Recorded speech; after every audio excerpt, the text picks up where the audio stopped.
अब next topic discuss करते हैं, force between multiple charges superposition principle.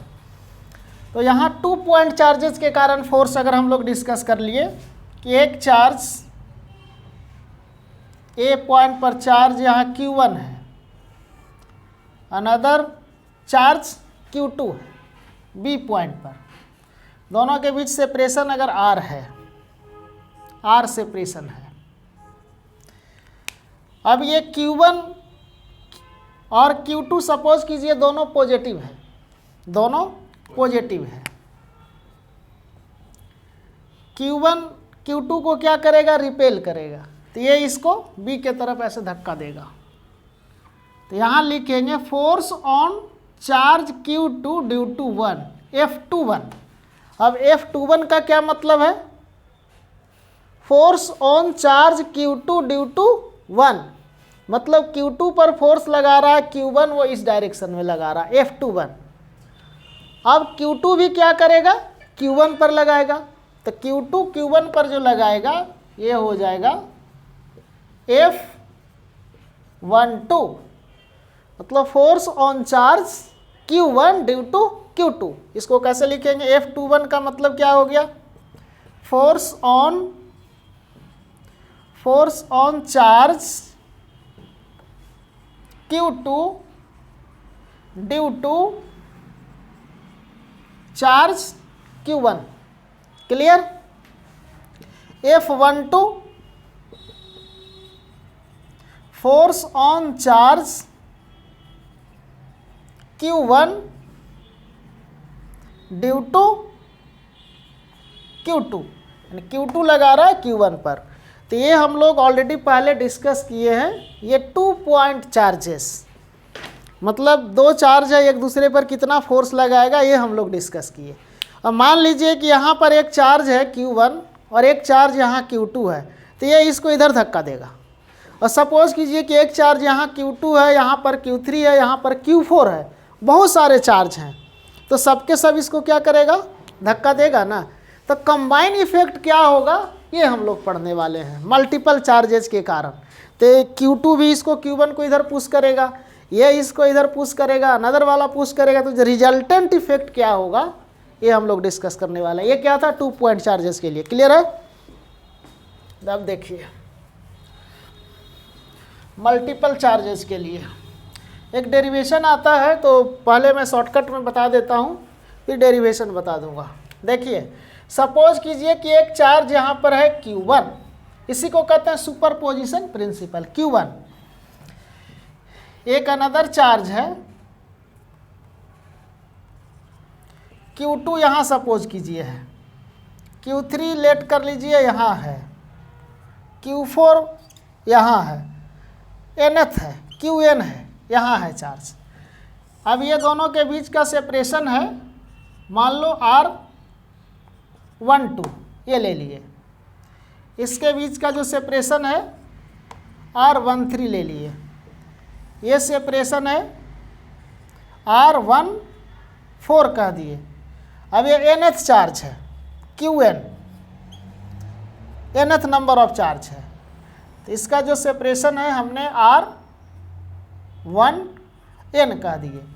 अब ये पॉजिटिव है, ऑल चार्जेस सपोज कर लीजिए कि पॉजिटिव है।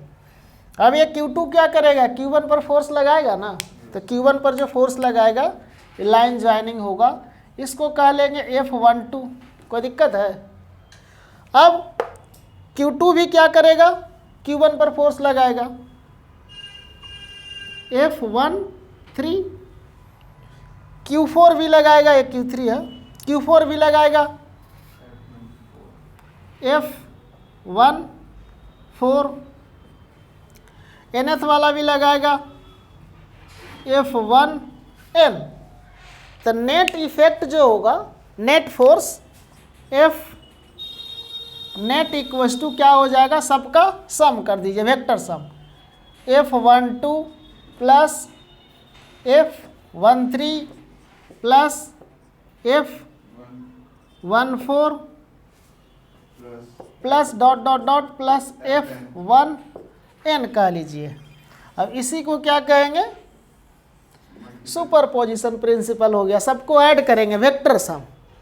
अब अगर यहाँ F12 का वैल्यू अगर हम लोग देखें वेक्टर के फॉर्म में, अगर F12 है तो F12 का वैल्यू कितना, ये Q2 और Q1 इंक्लूड होगा, तो Q1 Q2 1/4 pi epsilon not, 1/4 pi epsilon not Q1 Q2 upon R12 का होल स्क्वायर, R12 का होल स्क्वायर। लेकिन ये मैग्नीट्यूड के फॉर्म में, आप कहोगे कि सर हमें इसे वेक्टर के फॉर्म में अगर लिखना है, रिप्रेजेंट करना है, इंपॉर्टेंट है वेक्टर के फॉर्म में। सिंपल अगर कन्फ्यूजन है तो मैग्नीट्यूड के फॉर्म में आप लिख सकते हो। तो इसको वेक्टर के फॉर्म में लिखने के लिए क्या करना है, ये जो वैल्यू है F12 equals to 1/4 pi epsilon naught, जब वैक्यूम का केस होगा, मीडियम का केस होगा, epsilon naught into epsilon R कर देंगे, Q1 Q2 अपॉन R12 का होल स्क्वायर। वेक्टर के लिए क्या करना है, जब LHS में यहाँ वेक्टर लगा दिए तो RHS में यहाँ क्या करना है, R12 पर कैप कर देना है यूनिट वेक्टर।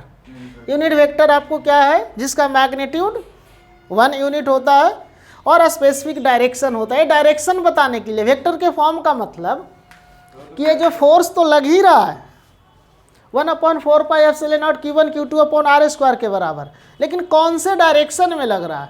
तो R12 का मतलब हो गया कि ये जो लाइन ज्वाइनिंग है ना 1-2, तो ये इस डायरेक्शन में लग रहा है, ये बता दिया आपको कि डायरेक्शन इधर लग रहा है बस। 1-2 का मतलब 2 से 1 के तरफ ये लग रहा है फोर्स, क्लियर है। तो ये आ गया हमारा वेक्टर के फॉर्म में। सिमिलरली अगर हमें F13 के लिए अगर लिखना है तो F13 के लिए क्या लिखेंगे, F13 का 1/4 पाई एप्सिलॉन नॉट Q1 और Q3, 1 और 3 वाले लेंगे, इसको लेंगे, और ये 1-3 के डायरेक्शन में है ना इधर, तो यहाँ क्या कर देंगे R13 का होल स्क्वायर और यूनिट वेक्टर R13 पर कैप, ये ओनली मैग डायरेक्शन के लिए हो गया। तो ये वेक्टर के फॉर्म में आपको लिखना आ गया। सिंपल में ट्रिक रखना है कि अगर यहाँ 1-2 है तो इसके लास्ट में क्या लगा देना है, 1-2 लगा देना है, यूनिट वेक्टर हो जाएगा सबके लिए। सिमिलरली 1-4 और 1n के लिए हम लोग ये डिस्कस कर लेंगे, क्लियर। अब एक डेरिवेशन आता है, वो भी मैं बता देता हूँ। डेरिवेशन के फॉर्म में एक आएगा, ये रब कर रहा हूँ, हाँ आई कैप, आर कैप हो गया, आई कैप यूनिट वेक्टर। जो कोई भी वेक्टर है, जैसे सपोज कीजिए कि यूनिट वेक्टर होता क्या है, यूनिट वेक्टर ये आप मैथ में भी पढ़ोगे।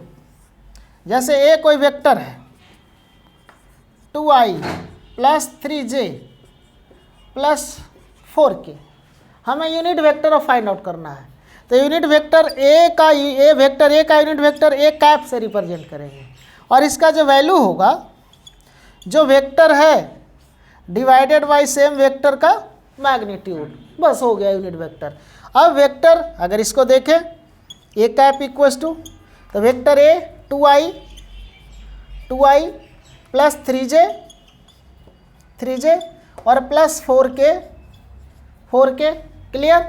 अब वेक्टर ए का मैग्नीट्यूड, तो वेक्टर ए का मैग्नीट्यूड कितना होगा, मैग्नीट्यूड के लिए क्या करते हैं, जो i के साथ मल्टीप्लाई है 2 का स्क्वायर प्लस j के साथ 3 का स्क्वायर प्लस k के साथ 4 का स्क्वायर का रूट अंडर।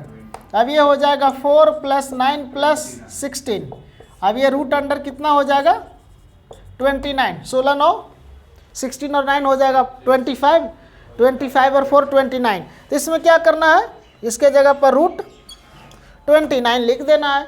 आप चाहो तो ये यूनिट वेक्टर हो जाएगा, यूनिट वेक्टर ए कैप। आप इस फॉर्म में भी छोड़ सकते हो, इसको स्प्लिट भी कर सकते हो, ऐसे लिख सकते हो 2i divided by this, 3j divided by this, 4k divided by this, separate भी आप कर सकते हो। तो ये हो जाएगा 2y root 29 i plus 3y root 29 j plus 4y root 29 k। तो ये हमारा हो गया वेक्टर के यूनिट वेक्टर। सेम ये मैथ में भी पढ़ोगे, यहाँ तो इतना ज़रूरत नहीं है। अब हम लोग अपने टॉपिक पर आते हैं।